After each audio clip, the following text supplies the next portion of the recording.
To many Transformers fans today, Bumblebee is one of the most popular characters in the franchise. From his beginnings as the Autobot kid brother, Autobots, transform! Not you, Bumblebee. Stay here and guard headquarters. being the main character in not one, but two Transformers cartoons, to even being the first Transformers character to have his own solo movie, Sorry, Mike. Hit a little traffic. it's clear that Bumblebee is everywhere. But a trend started in the first live-action Transformers movie needs to be put to an end. What's that?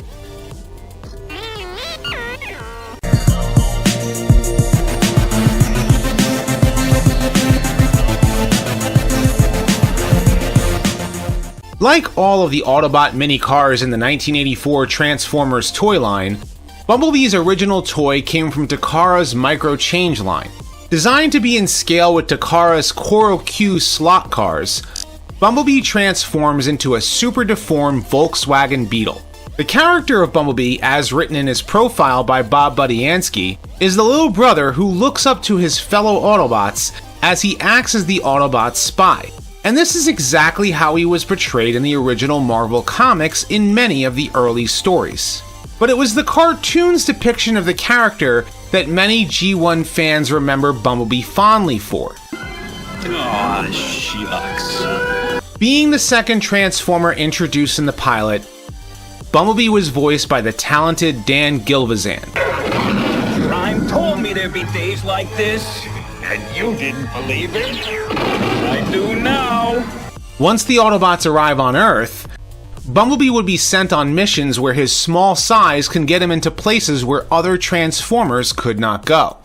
It was his friendship with Spike Witwicky that would altogether define Bumblebee as the kid appeal character. This is Bumblebee. Yeah? Now let's see it buzz and make honey. Maybe I can explain, but without actually buzzing. He spent most of season 1 and 2 hanging out with Spike and many times acted as his guardian. Though I can't say the same for Bumblebee. He protected me with his body. He's a real hero. Anybody'd have done the same. It was this popularity that ensured that Bumblebee did survive the events of Transformers the movie.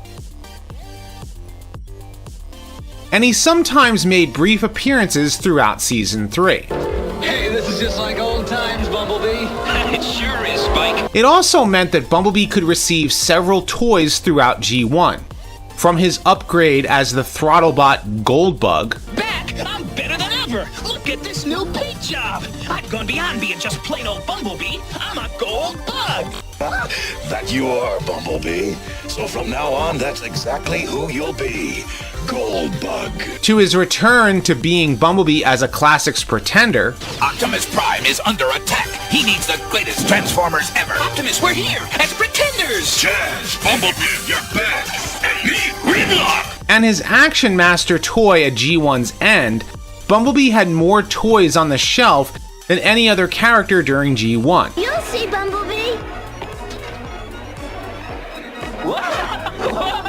This popularity continued during Generation 2, where Bumblebee's original G1 toy was released in a metallic gold-plated color scheme.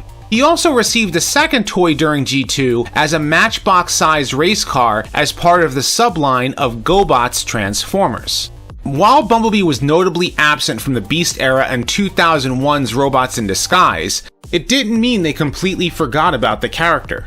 In fact, during the Unicron trilogy, the Kid Appeal character was originally intended to be named Bumblebee.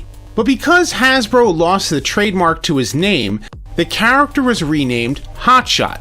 First introduced in Transformers Armada, Hotshot's character was treated like a cross between both Bumblebee and Hot Rod. I can't accept that from you, Optimus. I understand. But that is a discussion for another day. The Minicon Sparkplug was designed to look like Bumblebee as he was partnered with Optimus Prime.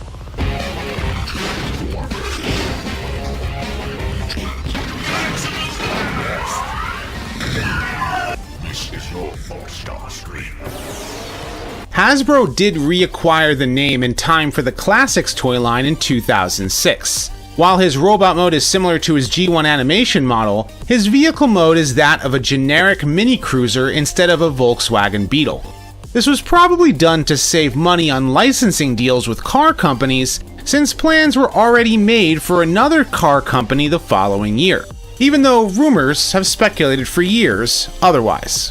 However, it was in Transformers Animated that Bumblebee somewhat returned to his roots. As one of the main cast of Autobots on Earth, Bumblebee transformed into a yellow car similar to his appearance in the Classics toy line. Voiced by the talented Bumper Robinson, this version of Bumblebee was an energetic wisecracker. How come you have three faces? Couldn't decide which was the ugliest? Still, as the Kid Appeal character of the show, he befriended Sorry Sumdak. Hi, I'm Bumblebee. I'm sorry. Oh, don't be. I like my name. As the two got themselves into trouble quite frequently. Can't you stop those things? He also had a complicated past with Wasp, who shared a similar body type to him, I'll get you, Bumblebee, if it's the last thing I do! and later became Waspinator. But it was the 2007 Transformers movie that changed the way that audiences saw the character of Bumblebee.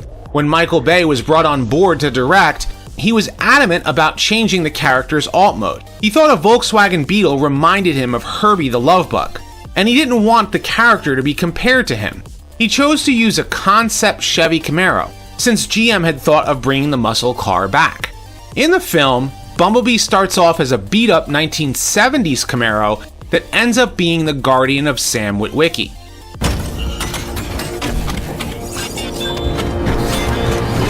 To further insult his original G1 car, let me tell you something, son. A driver don't pick the car. The car picks the driver. Movie B uses his door to hit a yellow Beetle parked next to him in the used car lot. After Michaela insults his choice of vehicle mode,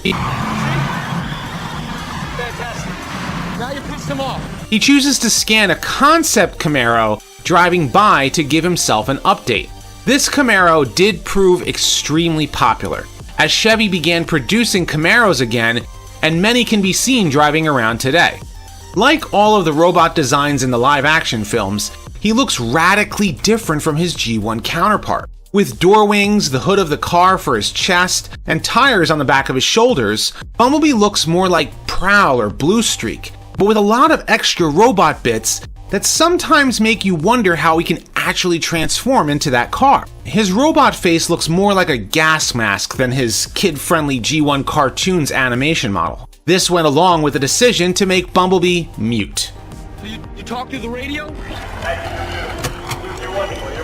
According to the prequel comics, Megatron crushed Bumblebee's vocal processor after the Autobot launched the Allspark into space. His vocal processors were damaged in battle.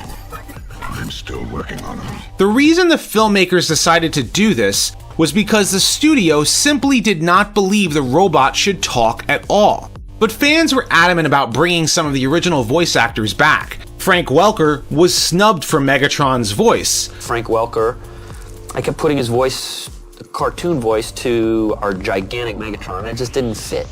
You fool, Starscream. You fail me yet again, Starscream. But Peter Cullen was given the role of Optimus Prime once again. How do you learn to talk like that?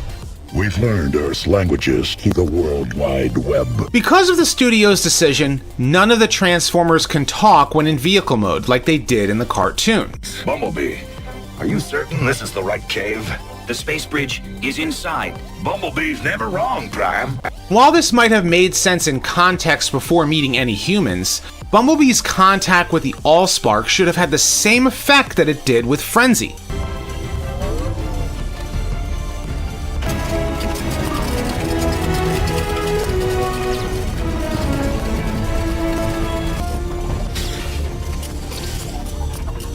In fact, at the end of the film, Bumblebee even speaks.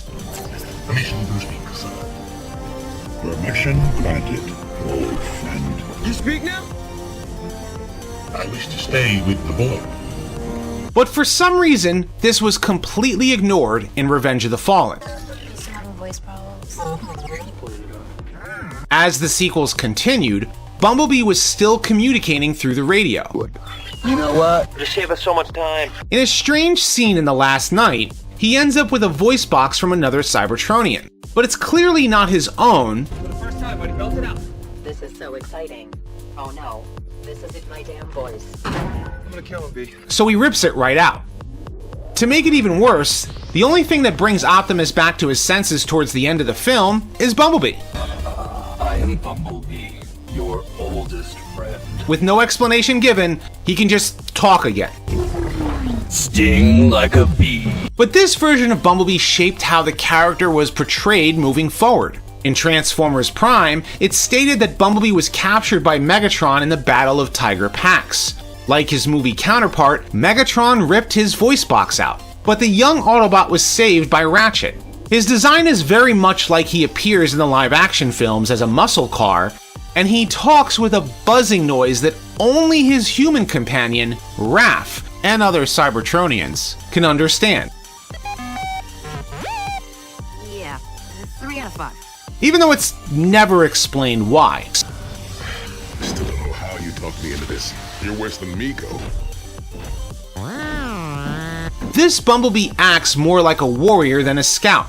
At the end of the cartoon's run, Bumblebee's voice is restored by the Omega Lock's energy field as he gave the final blow to Megatron.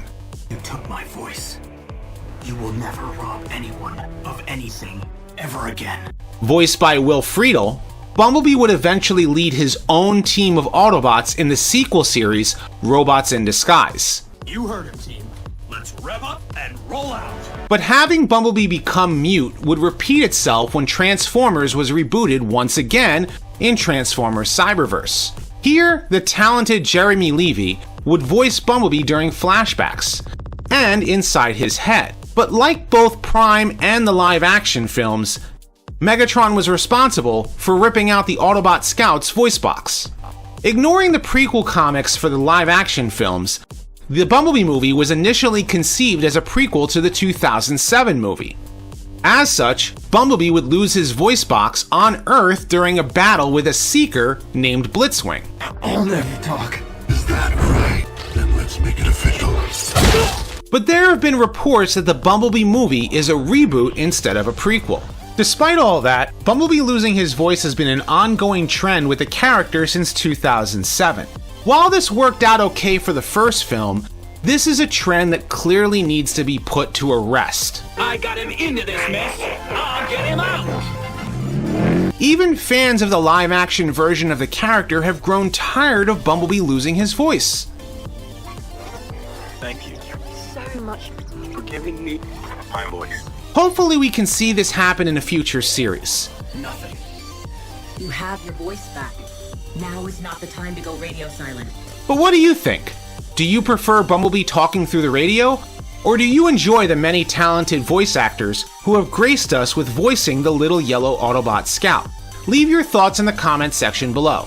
And if you like this video, be sure to thumbs up and subscribe. I'd like to thank my patrons for your support. I have many more Transformers discussion videos like this coming soon, so stay tuned. And as always, until next time, till all are one. What separates the Autobot from the robot?